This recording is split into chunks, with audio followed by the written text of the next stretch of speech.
叮叮叮，偶來之路全踏破完成。韓國濟州偶來之路第19日，我哋嚟到最後一個 checkpoint 路段6。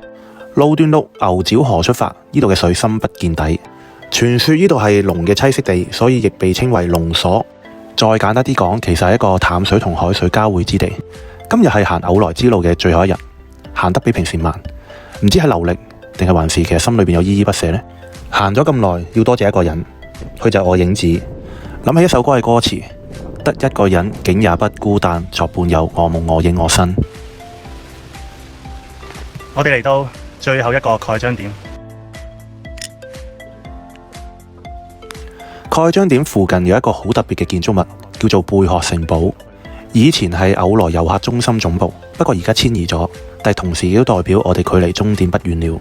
途經徐福公園同博物館。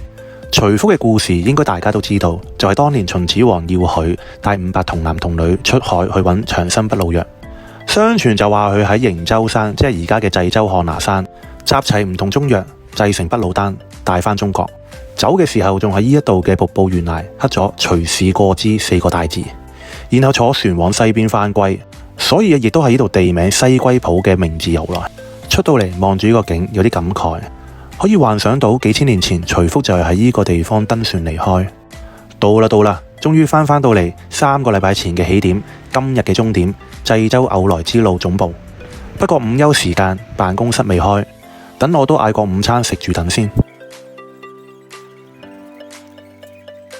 行完全程登記資料會收到3樣嘢，一個小馬金絲嘅徽章，437公里嘅蓋章，同埋偶來之路全踏破嘅證書。仲會好有儀式感咁樣有一個影相環節，同埋敲啷啷。